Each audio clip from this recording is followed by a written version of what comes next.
All right, so GME, very interesting spot we're in currently. You can see over here prices building up into a three trigger cluster. Um, I've spoken about three trigger clusters in the past.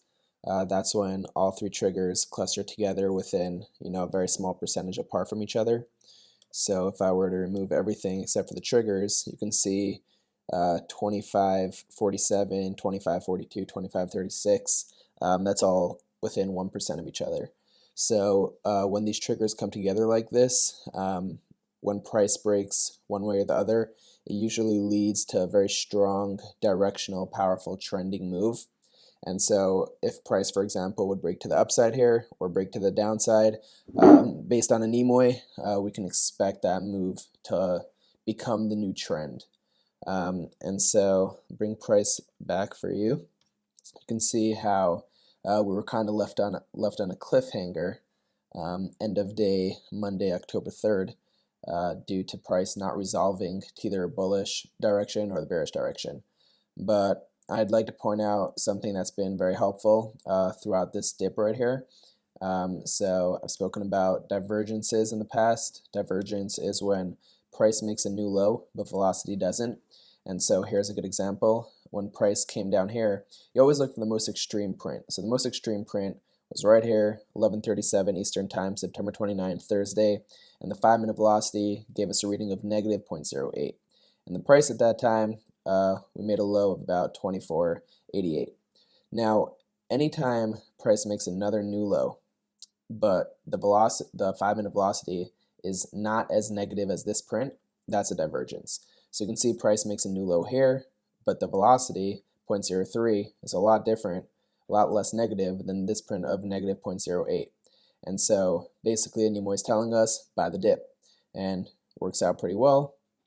Obviously if you're using the triggers, so if you were just taking like a quick scalp here on this divergence, you could have sold when price broke underneath the 1-minute trigger.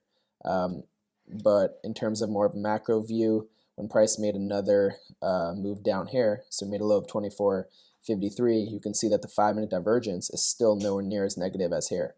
So Nimoy is essentially telling us you can buy the dip, buyers are here.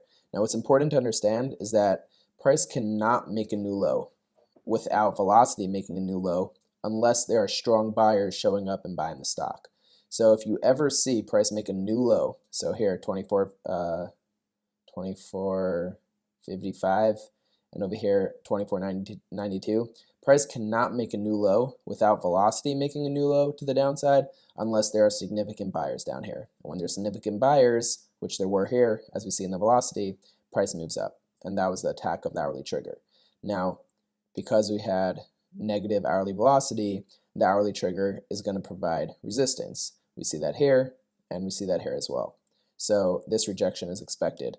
You can see again on October 3rd, Monday, price comes down to 24.30, and velocity, negative 0.06, is still not as extreme over here, negative 0.08. And so this is another divergence, and Nimoy is telling us there are buyers here. You can long this dip, and you can see the reaction of price came up to test the hourly trigger.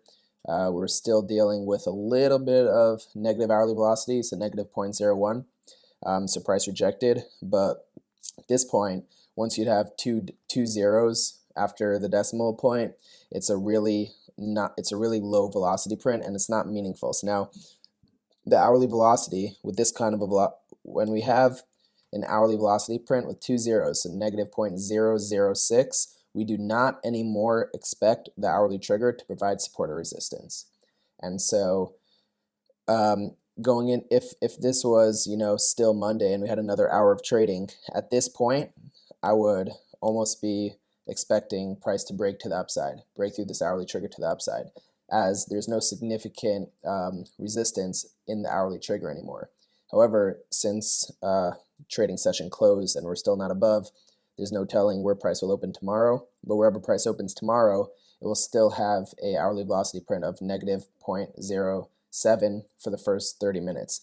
And so tomorrow morning, for the first hour actually, if price makes a move above 25.48, it will likely stick and not get rejected like it did here and like it did here, and price can start moving bullishly to the upside.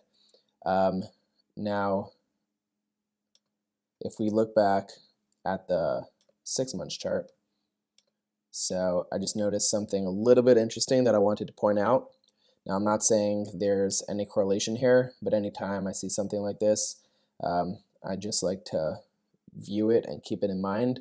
So we can see the setup here. We have, I'll move my cursor in a minute, but you have the daily trigger crossing below the weekly trigger.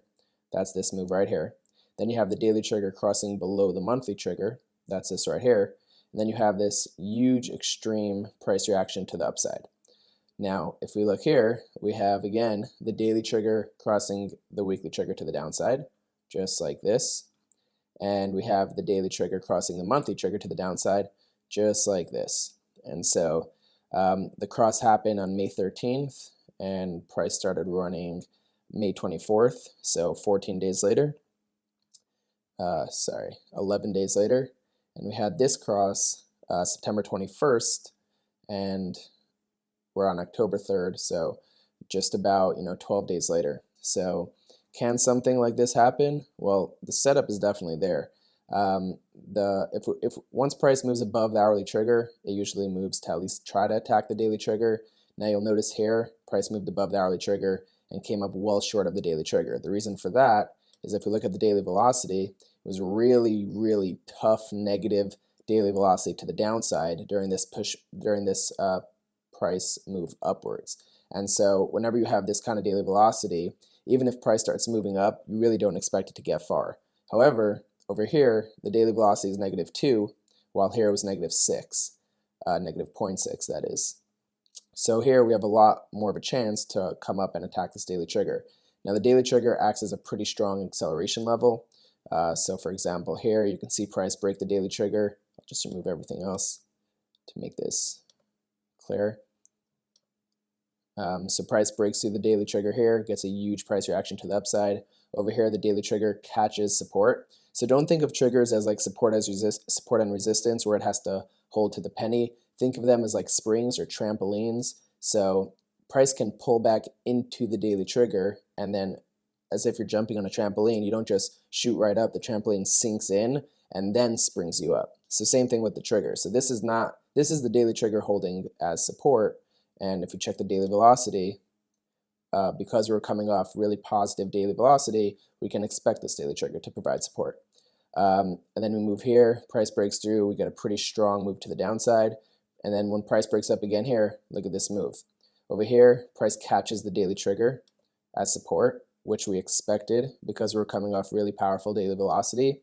And then when price crosses the daily trigger to the upside, you get a really powerful move up. Over here, when price breaks the daily trigger to the downside, you get a really powerful move down. So think of the daily trigger as a really strong acceleration level. Now the daily trigger is hanging out at about 28.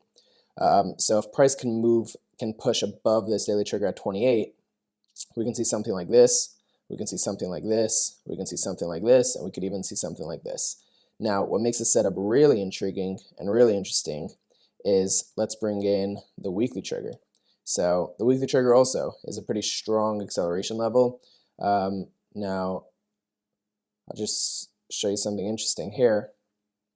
Moving everything else, over here, the weekly trigger was actually providing resistance. And the reason for that is because we were coming off 2 weeks of some of the most horrible weekly velocity GME has ever seen. -0.7.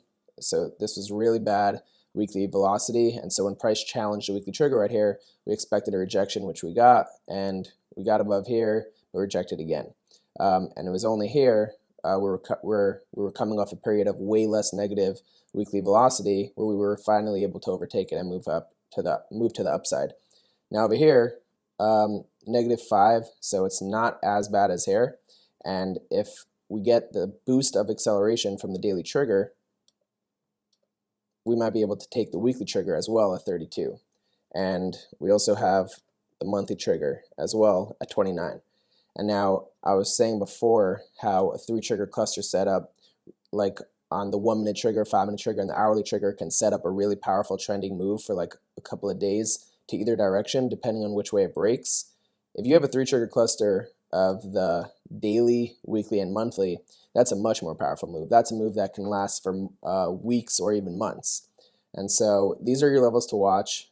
If price tomorrow breaks above the hourly trigger at 25.47, there's a very good chance we can run up to attack this 28 level, and then, you know, anything can happen here. If we reject, we'll come back down a bit, and I'll post an update there. But if we break through and we start really gaining traction and volume, and breaking the daily trigger is also going to bring back a lot of volume, because these algorithms can stay short up until price breaks above the daily trigger. And on a small time frame, the algorithms can stay short up until price breaks above the hourly trigger, and all the way down to the 1 minute. That's how a Nimoy works. Reverse engineers the high frequency trading algorithms that are used on stocks in the market. And so right here, 28.09, 29.98, and 32.01 are the levels to watch. If price can make a move above, anything can